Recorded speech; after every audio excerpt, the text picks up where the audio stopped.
naay destiny sa Ginoo. It just happened nga wa ta kay balo, no? Kung sultian ka nga mahimo kang great man, no? Pareho nila ni Wayman Mitchell o baka kinsa ang mga leaders nga atong nakita o baka himo kang pillar or supporter na kay gift o anything gi-prepare sa Ginoo sa imong life, siguro excited kayo ka. But it just happened nga ang destiny is not happens by chance, no? It is a choice. Imo na siyang i-desire, imo na siyang i-conquer, then imo na siyang i-fight for. And ako kahibalo nga maabot ko aning lugar ni. Even si Pastor Frank, wa po na siya idea. Ang nahitabo lang is when we discover the plan of God sa among life, among gi-fight ang among destiny.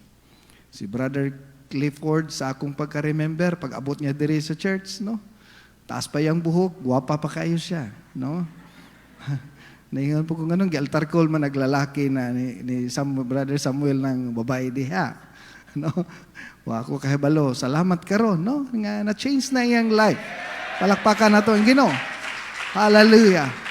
But, natay diag but, no? Ang iyang destiny in God, kinahanglan niyang i-fight. Kaya daghang kayong mga oppositions, no? Daghang kayong gustong muguba sa to nga di na to ma-reach ang ato ang destiny. Pastor Erning na diri fighting for championship, no? Hallelujah. Wa gyud siya ni undang. In spite sa tanang nahitabo sa iyaha, gi-fight niya ang iyang destiny. Ang uban sa to diri karon ng higala is ang uban ning fight pero ang uban ning low down na. Wala na sila gi-fight. Matud pa sa Ephesians chapter 6, no? Ang pulong sa Ginoo nagaingon nga put on the whole armor of God. Kay daghan kayo nga ilang armor ilan ang naog. Wala na sila ning fight. That is why we have to fight again. Dili ta muundang. Daghang kong nakita sa church na wala na. Ang uban pawala ay pa. Pero I hope kini nga message karon, no? Dili ka mawala. Amen. Daghanang nawala, daghang kong nakita nga mga bats nako diri, even ang mga great men nga wala na pod. Kay tungod natay mga butang nga dapat i-fight. Hallelujah. Ang atong text na sa Romans 4:21, ngayon dito, Abraham being fully convinced that what he had promised, he was also able to perform it. No? Kanang word nga fully convinced, but pasabot, wa pa niya nakita ang result. Bisan pag nagkabalintong-balintong na ang iyang life, pero kanang word nga fully convinced, bisag sao nimo ko convince, no? Sa imong product, di nagkikumutuo. Kay nga naman, fully convinced. Sa Abraham, bisan pa si Sarah, nagkatawa na sa iyaha. Bisan pa man, gikatawan siya sa iyang wife. Bisan pa man, wa siya nakita nga, bisan sign. Pero si Abraham, ning fight sa iyang destiny. Wala may idea si Abraham kung basahin mo ang Genesis chapter 12. I will make you a great nation. Mo ni gisulti sa Ginoo kang Abraham. Nya, hawa diri sa imong place, I will send you into a place nga wa pa nimo naadtuan. Walay idea sa Abraham nga mahimo siyang great city. Wala na siyang mind. Wala na siyang una-una. Wa siya kabalo nga mauna manghigala ang giandam sa Ginoo siya. All he has to do is to fight. Sa tanang mga circumstances, ning abanti siya, nagabot ang famine, ato siya sa Egypt, gikan sa Egypt, nagkarispa iyang asawa dito, gikuha iyang asawa, giilog iyang asawa, iyahan na pong para lang yun ma-fulfill ang promise sa Ginoo. And nasayod ta manghigala nga finally, abot ra gyud ang time nga na-fulfill ni Abraham ang iyang destiny. Long time ago, na itay gitawag sa ancient times, wa pa nauso ang mga gadgets, no? Ang horizon sa dagat na gitawag dito manghigala nga ne plus ultra. Usa ni siya ka Latin phrase, no? Kanang Latin phrase nga ne plus ultra, meaning no more beyond, no? Okay, you reach The end. Manang word, you reach the end. No more beyond. Gitawag na siya sa Latin phrase, ne plus ultra. Meaning, ayaw lampas diha. Kana nga phrase, every time na yung mga sailor mo agi diha, ang ilang word is, let there not be more sailing beyond. No? Ayaw og tabok dito sa horizon. Kumato ka sa dagat, makakita kag kanang dito sa edge, no? Ang tawag ana horizon. Ang mga sailor mangigala hadlok magpalawod. Di sila pwede muadto dito dapit sa lalom kay naa silang mind kung muadto ka dito sa lalom mahulog ka, no? Kay wala pa may mga ang discovery sa unang panahon, limited pa kayo ang knowledge sa tao, nagunahuna sila nga sa tumoy sa dagat sa horizon, pag malampas ka, mahulog ka. So, walay nag-dare. Ang ilang gihimo, nagtuyok-tuyok lang sila diya sa daplin, nya limited kayo sila, kay nga naman, no more beyond. Ayaw adto dito, kay basin mahulog ka. No, nakita nako daghang mga Christian, no, nga niabot sa point nga nagaingon silang kaugalingon, no more beyond. Dugay nako sa church. Panahon pa ko ni Pastor Mark and ne plus ultra. Walay naa diha. No? Ang uban sa tuwa wala na nag-ministry, ang uban wala na involved sa choir. Ang uban galantaw na lang. Ang uban naniid unsay mahitabo. Kay numdum ko sa wali ni Pastor June Balagon, no? Nga the curse of Miros. Nganong nahimong curse. Kay naa sila opportunity pero ilang gi-ignore. No? Na mga tao mangigala sa church nga gatuyok-tuyok na lang sila diya sa daplin sa dagat. Naghulat na lang sila unsay mahitabo. Maghulat sa conference, maghulat unsay mga activity, mangigala wala na sila'y gi-expect pangalahi. Wa na sila'y gilauman pa nga naay mahitabo sa unahan. Kumbaga, para sa ilaha, no more beyond. Ayaw lampas dito kay walay naa dito. Actually, mao po ng mindset sa kuha sa una. No? Walay naa diha. Pero, niabot ra yung time as I kanang push sa akong self, no? Nakaana ko nga na plano ang Ginoo sa kuha. But, you have to fight. No? Because destiny is a choice. It's not a chance. It's a choice. Mo na daghang reason nganong mga Christians dili gusto ma-involve. Dili gusto mo commit sa full-time ministry, dili gusto manghigala mo sulod sa mga activity ngano man kay naa silang mind wala nay naa diha. Pero sa negosyo, sa trabaho, sa exploration sa life, daghang gustong mo try, no? Bisan gani ang drugs kabalutang makadaot, sulayan gani, no? Bisan kabalutang mapriso ka, sulayan. Bisan kabalong ang compromise di may effect si mo, sulayan gihapon. Tanan sulayan. Okay? Pero when it comes in the kingdom of God, there is no more beyond. Nahimong limited ang ilang life. Now, what is destiny? Ang destiny is the fulfillment of God's plan and purpose sa ato ang life. That is what we call destiny. Na ay purpose, na ay plan ang Ginoo sa imong life. Pero, wa ka kabaluon sa to. Only God knows. Okay? It is something nga not happens by chance, but it requires effort and perseverance. Nag-require na siya effort. Nag-require na siya manghigala, dili na siya magic. Kung dili manghigala, bisan gani sa secular world, di ka pwedeng mahimong doktor kung dili ka muhatag og effort and perseverance. Mag-study ka, mag-exam ka, mag-board exam ka, maggastos ka imuhang finances, ay ka mahimong doktor. Even, no, sa natural nga life, nagkinahanglan siya effort and perseverance. Kung gusto ka mahimong dako nga negosyante, kinahanglan mga pital ka. It needs effort and perseverance. Kung gusto ka mahimong doktor, kinahanglan hulaton nimo pila ka years, no?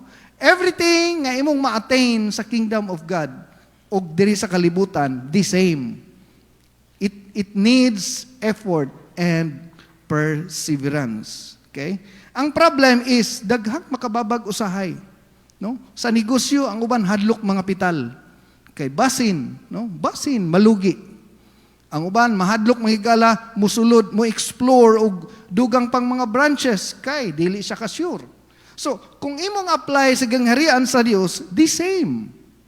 Dili pwedeng daghang mahitabo. Daghang kayong nakastak nga blessing ug mga great things nga giandam ang Ginoo sa atong life. Ang problema kay wala ta nag-explore. No man ingon ang Ginoo, no eyes have seen, no ears have heard. Kumbaga, ang tanang gi-prepare sa Ginoo, you have to find it. Okay? Kinahanglan nimo na siya i-fight. Daghang kayong mga great man sa Bible kang gigalang wala nila gi-fight. Si Demas, kung imong basahon ang 2 Timothy ang life ni Demas, gibiyaan niya si Paul. Nganong gibiyaan man niya si Paul? Sa panahon nga napriso si Paul. Nganong napriso si Paul? Kaya ang mga Christian that time gipang ang mga nagtuo kay Jesus Christ gipang dakop na nagunaw na si Demas matay mapil kog madakpan ani hing withdraw si Demas. Wala niya gi-fight ang iyang destiny. Katong rich young ruler mga higala, pagkamatay ni Judas, kulang nag-isa, qualified siya nga mahimong puli kay Judas. Giingnan siya sa Ginoo, ibaligya imong kabtangan and follow me. Pero wala niya gi-fight. Mas love pa niya ang iyang riches kaysa iyang destiny nga gi-offer sa Ginoo and follow me. So manghigala, makita nato manghigala nga ang destiny sa tao manghigala, imo na siyang i-fight. Si Elisha, nagsigig sunod-sunod kay Elijah. Bisag gipugna na siya ni Elijah, bisag asa ka mo ato, ingon si Elisha, muuban jud ko sa imo. Because gi-fight ni Elisha, pagkakuha ni Elijah sa Ginoo manghigala, ang double portion nga anointing na enjoy ni Elisha kay nganuman iyang gipakig-awayan. Naulantawon na to si Abraham. Si Abraham manghigala fight for his destiny for 25 years. Ang uban sa tuan ning give up na 5 years pa lang. Hallelujah. Genesis chapter 11 verse 30. Ingon diri sa verse 30, but Sarai was barren, she had no child. Ang promise gihatag sa Ginoo sa dili ka anak. Okay? Ang promise nasa Genesis chapter 17 verse 15, ingon ang Ginoo, I will bless her, si Sarah ni, and also give you a son by her, makaanak siya. Then I will bless her and she shall be a mother of nations. Dili lang siya ordinaryo nga mother, meaning managhan ang iyang kaliwat. That was the destiny nga gi-assign sa Ginoo kang Abraham. Mangigala, ang nag-fight si Abraham, pero si Sarah wala nag-fight. Mao ganinang si Sarah mangigala, nag-suggest kang Abraham, wa man siguro sa ako ang panawagan, basig na kay Hagar. So, mangigala, nakaanak si Hagar kang Abraham, mo ng mga Muslim nga generation karon, Muslim tribe, gikan na siya kang Hagar. Now, makita nato nga si Sarah, ingon sa Genesis chapter 18, pag-promise sa Ginoo nga makaanak ka, gikatawaan ni Sarah. Para kay Sarah, tiguwang naman ko. Di na ko pwede, naupos na. Wala na ko'y gahom. Kumbaga, tigulang na ko kayo. Ang ingon sa Biblia diri, so Sarah laughed to herself as she thought, after I am worn out. Wala na. No, my Lord, di na kaya. Okay? Then the Lord said to Abraham, why did Sarah laugh? It's because para kay Sarah mangigala, dili na siya mo push through. Wala na siya heart mangigala to explore. Dili na siya gusto mo dive in. Ne plus ultra. There's no more behind. No, makita nato manghigala nga ang destiny nga giandam sa Ginoo kang Abraham wala ni abot right away. Wala dayon na dawat niya. Pag ingon sa Ginoo kang Abraham, wa din ingon si Abraham, Sarah kaligo na. Kaya ang Ginoo nagsaad, tagaan tag-anak. Manghigala, ang Biblia nagingon, ingon ang atong text. Si Abraham was fully persuaded. Bisan pag wala pa niya nadawat, but he knows, kabalo siya, nga naay destiny nga dapat i-fight for. Genesis chapter 4 verse 20. Ingon dito, Romans chapter 4 verse 20. Abraham did not waver at the promise of God through unbelief, but was strengthened in faith, giving glory to God, and being fully convinced. Ang ubang version nagaingon, being fully persuaded that what he had promised, he was also able to perform, and therefore it was counted to him as righteousness. Ingon sa Genesis chapter 21 verse 5, now Abraham was 100 years old when his son Isaac was born to him. Gisaaran si Abraham 75 years old. Ninggawa si Abraham, si Isaac 100 years old. Meaning, for all those 25 years, ang huna-huna, ang focus, ang goal, ang motibo, ang intention ni Abraham ang higala is kabalugid siya nga tagaan jud kog anak. No, wala siya ni undang kundili iyang gi-fight. No, ang uban sa tuwa manghigala, wala na gi-fight. Wala na tay gilauman pa. Kumbaga, na-fail naman ko, nakasala naman ko, na-DA naman ko, di na ko pwede, akong negosyo nalayo na, ang akong trabaho dili na, na-assign ako sa laing lugar. Kumbaga, wala na ko sa destiny. May usa ka disciple diri. Ako siyang gi-interview. No, nakasala siya, na-disfellowship siya, nag-immoral siya, tago-tago siya, pagkahuman, nato sa dito sa laing lugar, nag-drive sa tricycle, nag-uban siya sa iyang kapikas, mahigala, niabot ang panahon, na nag-encourage siya, ayog undang. Wala pa nahuman ang Ginoo sa imo. Para siya, failure na siya. Kaya nga naman, disfellowship na siya. Nasi gihimo nga di maayo. Well, subject man tatanan ana. Pero ang nahita mo for how many years nawala sa church. Pero sa diyang pastor nag-challenge siya, wala pa nahuman ang Ginoo sa imo. Kabalo ka during that time. Niabot ang panahon nga nakasal sila, nagmatindud-anon siya sa atwar niya pong fellowship sa laing lugar, iyang gi-fight ang iyang destiny. Karon, pastor na siya. Pastor na siya. Palakpakan na ito, itong buhi nga Diyos. Hallelujah. Di lang ako pwede hinganlan, kay basig maguna-huna mo, maudi na siya. No? Naana siya baby church. No? Naana siya baby church. Kanunay ko maato dito sa iyang church. Na-address duol-duol ragyod, no? Nalipay ko manghigala nga siyang samtang naga-testify siya para pa niya, abi na kog wala nagyug ko. Abi na kog di na ko magamit. Abi na kog, kaya naman, because I was a failure. Now, atong makita manghigala nga ang destiny nga wa niya gilauman na angkon niya balik because he fights. Iyang gipakig-awayan. Sa tuwa diri manghigala, ayog undang. No? Katong nag-withdraw sa ministry, nagpaluya-luya sa ministry, no matter how hard ang imong situation giatubang karon, sakit man na, marriage problem man na, struggles, you have to fight. Kay si Abraham, wala gid siya ming give up. Until, muna yung Biblia nag-ingon, fully convinced. Okay? Ingon dito mga higala, sa verse, Romans chapter 4 verse 20, Abraham did not waver at the promise of God through unbelief, but was strengthened in faith. But pasabot mga higala, dili dayon right away, by process, yung gipadayon mga higala, gipus niya himself, hangtod gigamit siya sa Ginoo. Okay? Another, Genesis chapter 32 verse 26. Si Jacob, nag-fight pud siya sa iyang destiny.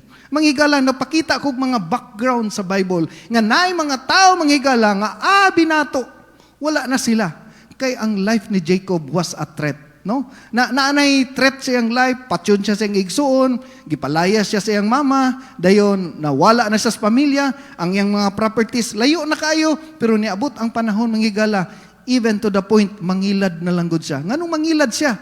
Because he is longing for the blessing. Sa diyang nahinabo niya ang anghel, ingon siya, I will not let you go unless you bless me. Mga gwapo kayo kung ang usa ka disciple naa nga spirit. Lord, wa pa ko'y trabaho ron. Lord, wa ko'y nahuman eskwela, pero di gyud ta kabuhian, di ko muundang hangtod nga di ko nimo tagaag trabaho. You have to fight. Basin siguro hangtod karon wala pa ka naminyo, wala pa imong Mr. Right. Hallelujah. Basin mayong kakanos aman siya mo abot Lord, but you have to fight. Ayaw undang. Kay ang plano sa Ginoo sa ato ang life, no eyes have seen, no ears have heard, for those what God has prepared to those that love Him. Mangigala, ang Ginoo di na to masakpan ang iyang pamaagi. Pero ang ato alang, guniti lang ang iyang promise. Palakpakan na to, itong buhi nga Dios. Your destiny can be aborted by compromise.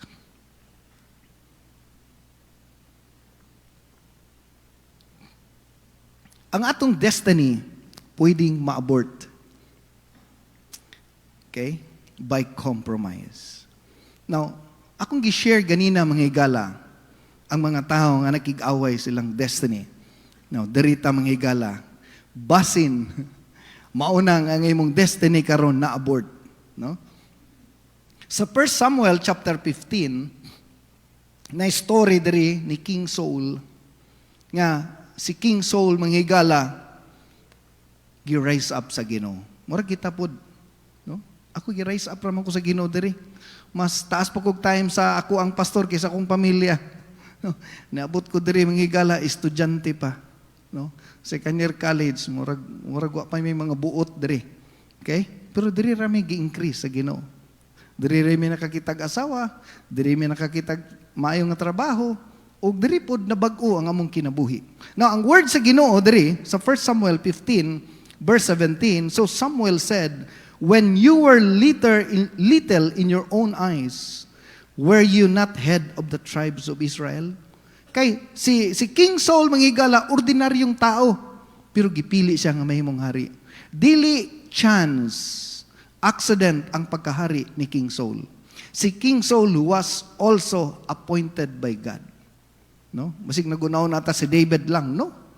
Bisan si King Saul, gi-appoint sa Ginoo. Muna, iyon ang Ginoo, when you were little in your own eyes, were you not the head of the tribes of Israel?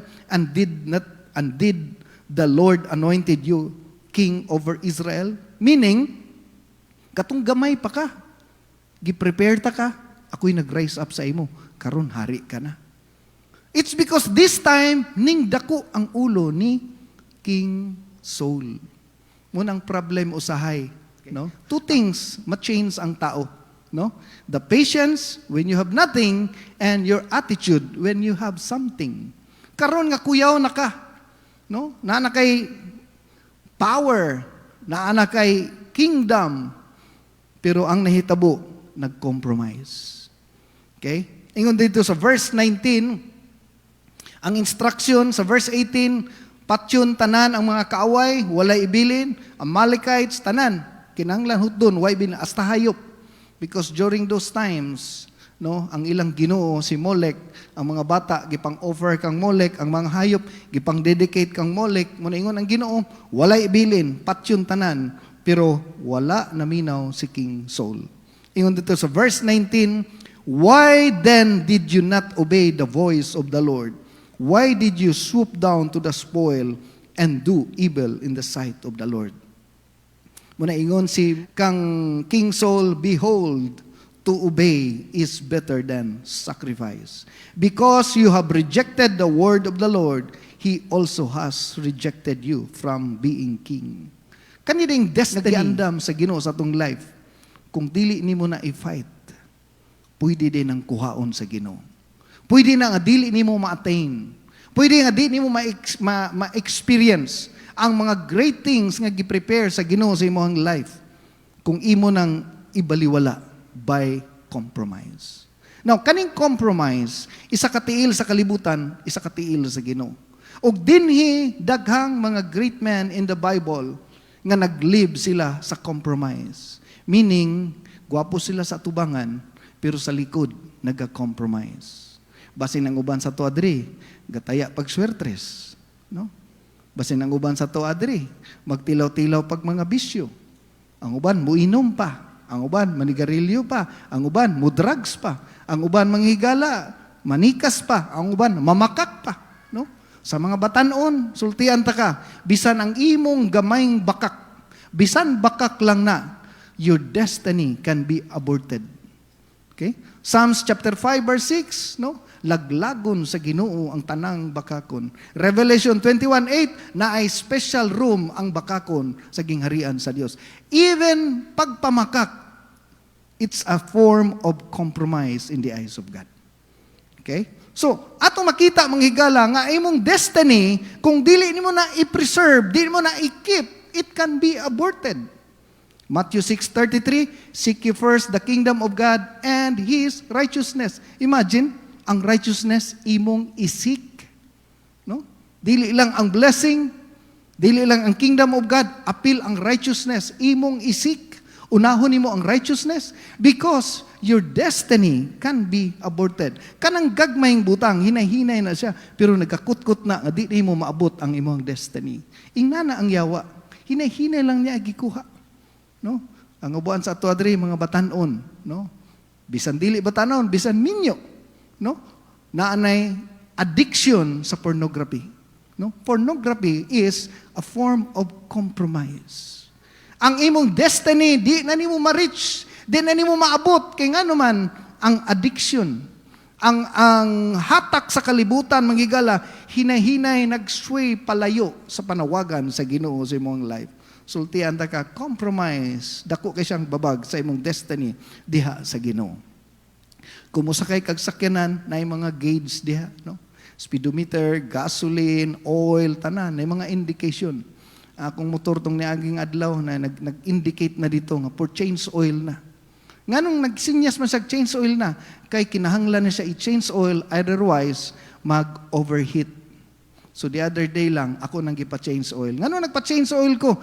Kay nag-alarm na siya. Nag-inform siya nga nagkinahanglan siya replacement. Ang nakagwapo diri kay naay indicator. Di na ako kinanglan, iyabo ang oil, testingan ba na ako kung daan na ba ni, or bag-o ba ni, no? Ang imong gasoline gauge dito, nakita nimo dito, nga, ay, di na ni kaabot og 1,000 kilometer, gamay ranig maabot, no? Di ni kaabot sa digos, turil ranig kutob. Ang indication, mag-preserve, mag-protect sa imo. So, sometimes, manghigala, na mga gagmayng indication nga compromise atong life, nga naatay gitawag conviction pero atong gi-ignore.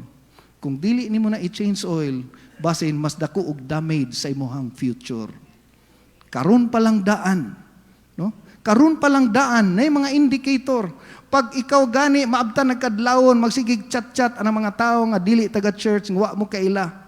Manghigala, nag-create na ka manghigala og kanang gamayng tipas nga one day kanang gamayng tipas. It will hinder nga dili nimo ma-reach ang imong destiny. Muna daghang kaayot ang mga ministers karon nga wa na nag-ministry kaysa mga gagmayng compromise ilang gi-ignore. Ingon ang Ginoo, I have rejected you because of compromise. Seryoso man kaayot ha? Palakpakan sa nato ang Ginoo, be? Hallelujah. Napabata diha. Hallelujah. Compromise can kill our destiny. Okay? So, kinahanglan aware ta niini kay kung dili ta mangitag way, one day ang ato ang life dili maabot ang dapat nga giandam sa Ginoo sa tuwa. Okay? So, ang compromise ato ning i-deal right away. Ang mga sikretong bisyo ato ning i-deal right away. Kay kung dili ta ni siya i-deal, one day kanang giingon sa Ginoo sa John chapter 8 nga, you are a slave to someone you obey. Gagmay-gagmay lang na. No? Gagmay-gagmay lang na. Pero one day, siya ang mo-control sa imong life.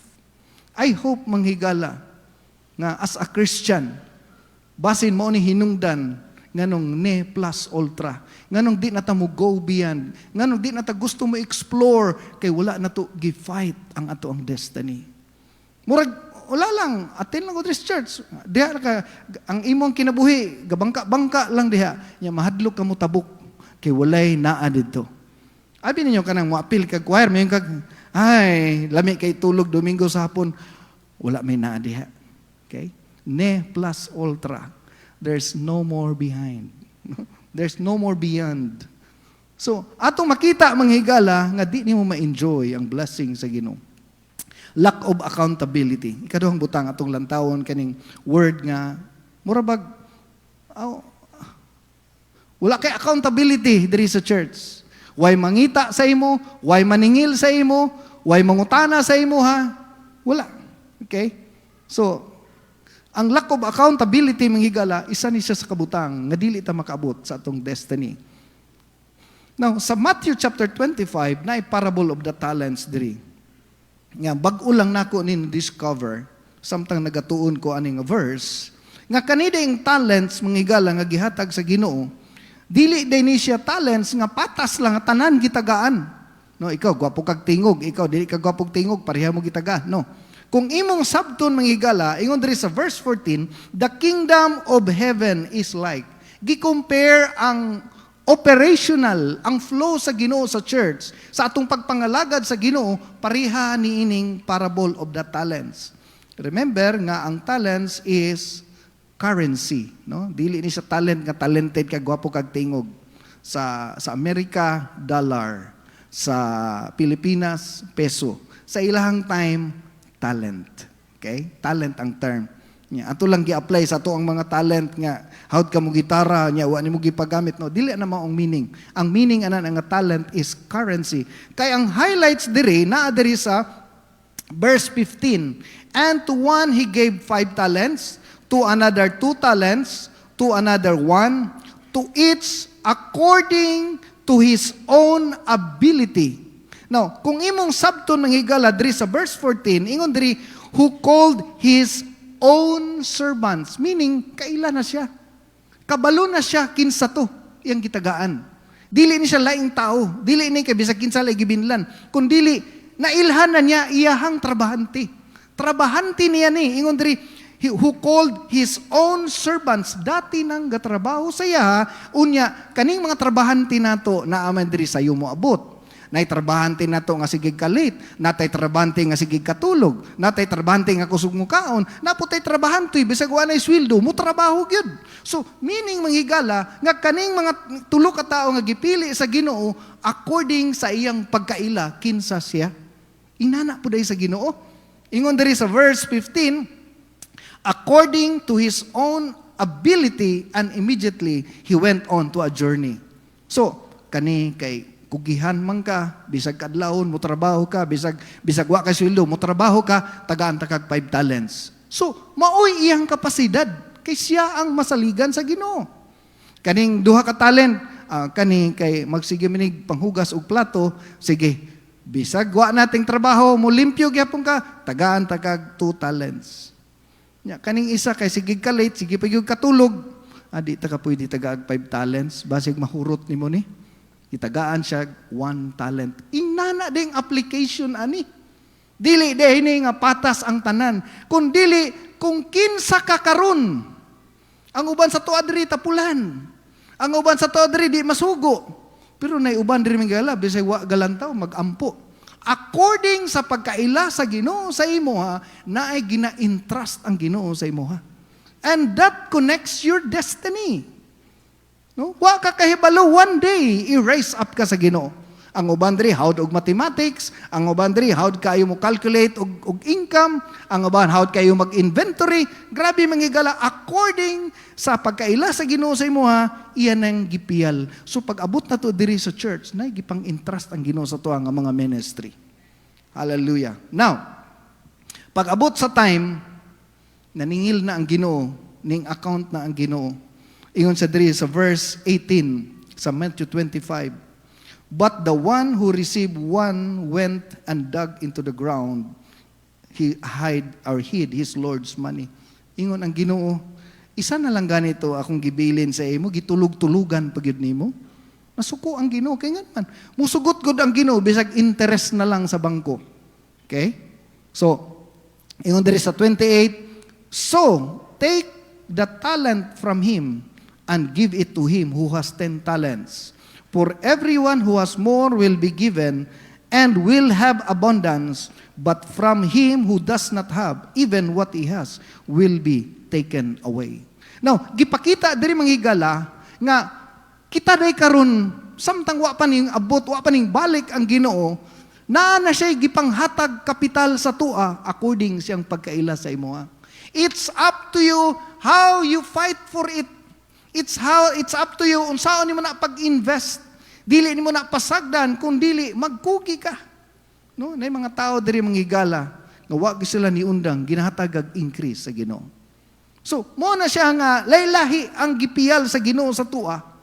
Ang uban diri manghigala bisan sa gamay masaligan sila ug karon manghigala gigamit sila sa Ginoo sa gamhanang pamaagi. Hallelujah. The call to courage. Diri ta magtapos. Now, sa 1 Samuel chapter 13, ingon ang Ginoo kay King Saul, "You have done foolishly. You have not kept the commandment of the Lord your God, which He commanded you. For now, the Lord would have established your kingdom over Israel." Unta, no? Sa Bisaya pa diri.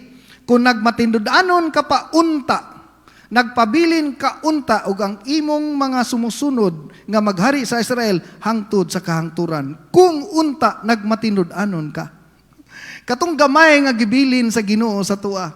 May man mo pastor kay naning nana, may man ka kay nakay nahuman, may man ka. No, dili na issue kay ang Ginoo patas. Gibinlan ta niya og responsibilidad, accountability, gibilin niya sa tuwa, imong pamilya lang daan, accountable na ka ana. Muna ingon ang Ginoo diri, kung nagmatindanon ka pa unta, nagpabilin ka unta sa ug ang imong mga sumusunod nga maghari sa Israel hangtod sa kahangturan. Verse 14, apan karon kuhaon na kanimo ang katungod sa paghari ug nagpili ang Ginoo og laing tawo nga iyang ipuli kanimo nga pangulo. Now imagine, during those times nga naghari si King Saul, ang Ginoo naniid na diay kang David. Ang Ginoo ga-observe na day kay David. Nga naman, si David, 1 talent lang. Si King Saul, 5 talent. Si David, manggagalang, anong 1 talent man? Katabang raman in taon, nagbantay karniro. Pero sa iyang pagbantay karniro, nagmatinudanon siya. Sige siya kanta sa Ginoo, sige siya simba sa Ginoo, ug nagsalig siya sa Ginoo. Bisan sa gamayng butang, ingon ang Biblia diri, verse 14, nagpili na ang Ginoo og laing tao nga iyang ikapuli nga pangulo. Sa English, gwapo ni siya, "The Lord has sought for Himself a man after His own heart." But pasabot manghigala, tao nga kanunay ga-desire sa Ginoo. But pasabot manghigala nga sa atong life dapat mag-desire ta. Ingon diri, "The Lord has sought for Himself a man after His own heart." So, kung unsa man kagamay mong negosyo karon, unsa man kagamay mong income karon, kung naa kay desire for the Lord. Amen ba ta diha? Napatay pangandoy nga natay mahimo para sa Ginoo, bisan hari kayang pulihan. Kung kinsa man ang nailhan nimo nga dato, kanay ang kadato, pwede na ihatag sa Ginoo sa imo. Pero ginalantaw sa Ginoo ang imong desire para na. Hallelujah. So, mo na manghigala nga, we have to fight. Ang atong destiny is not by chance. We have to fight. So sa mga nangundang na, sa mga naluya na, sa mga nasa problema, nakabana kag way klaro, nakanegosyo kag lugi, tanan, no matter how, wala pa nahuman ang Ginoo sa imong kinabuhi. Wala nahuman ang Ginoo sa kinabuhi ni David. Abi niya, ingnato lang to. Wala nahuman ang Ginoo kang Joseph. In fact, sa life ni Joseph, kung asa siya nag-ipit or nagkalisod, kung asa siya dito sa prisuhan, dito paninggawas ang verse, and Joseph found favor in the eyes of the Lord. Nasa prisuhan, but he found favor.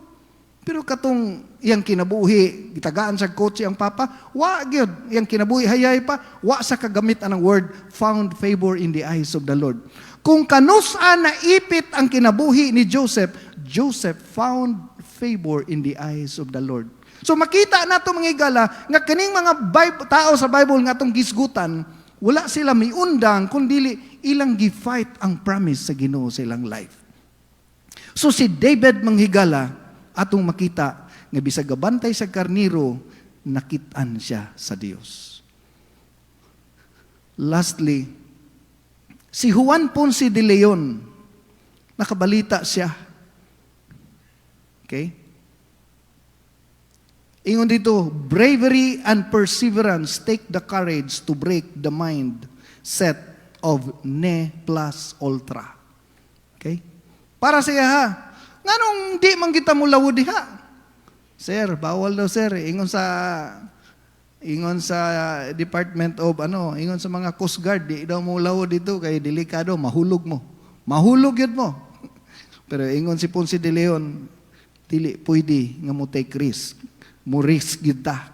Kauba ni Ponce de Leon ang 200 men, they navigate across the ocean with courage. April 2, 1513, ilang gibreak ang Ne plus Ultra. Gibutangan nila ito, ayaw mong tabok kay walay naa diha. So si Ponce de Leon, sulayan nato. Sulayan ginatong drugs makadaot. No? Sulayan ginato ning illegal. Sulayan ginato ning magbinuang. Kalas kita atong kinabuhi para sa barkada. Mo abroad kita biyahan atong pamilya. Kani pa kaha. Ingon si Ponce de Leon, abanti ta. Ingon ang hari, sige, basig na mo makita ang bulawan dito. Pero dala bugal-bugal. No? Akong gitanaw ang kinabuhi ni Juan Ponce de Leon. So si Ponce de Leon, kauban niyang 200 ka mga tao manghigala, ilang gitabok ang horizon. Katong giingon nila nga walay naa diha. No, mo man sa tungo na wala may naa diha. Sige kag ministry, walay naa diha. Manghigala sa kaisog ni Ponce de Leon, na discover niya manghigala ang lugar sa Florida. Siya ang pinakaunang tao manghigala nakaland dito sa Florida nga karon himo ng murag dako nga syudad. Og samtang nagpadayon sila island to island, nahimo siyang conqueror kay didto manghigala once mo take risk, gikalas nila lang kinabuhi. Unsa may mahitabo dito sa dihang nakatabok sila sa horizon, there is more beyond. Naapay daghan sa likod. Pag-graduate na kog college manghigala, jud ko'y huna-huna, unsay naa diri sa ministry.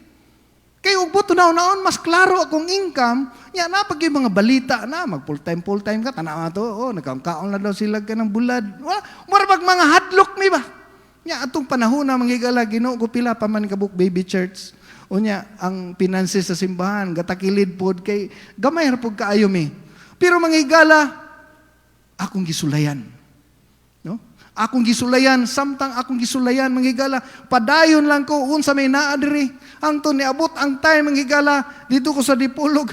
Balik na ko diri sa Davao sa mga panghitabo manghigala, og diri ko nakaingon, there is more beyond. Hallelujah. Praise God. Si Pastor Kenneth, pinakauna nga nag-take risk. Vietnam, sulayan na to. Abi na to, hadlok. Pag yun na Pastor Kenneth karon, bisag asa siya ibutang. Basta missionary, there is more beyond. Karon manghigala, nalipay ko nga katong bata nga gatin-aten sa church.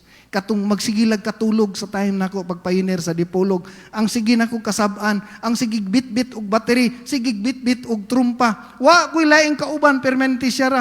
Manimba mi manghigala ang attendance 1. Siya ra na sa kong atubangan. Karon siya na day ang atong missionary padulong sa India. Hallelujah. So karon manghigala, makita nako samtang na ako diri karon.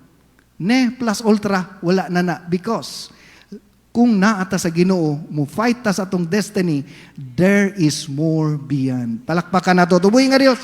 Hallelujah. Iduko nato itong mga ulo.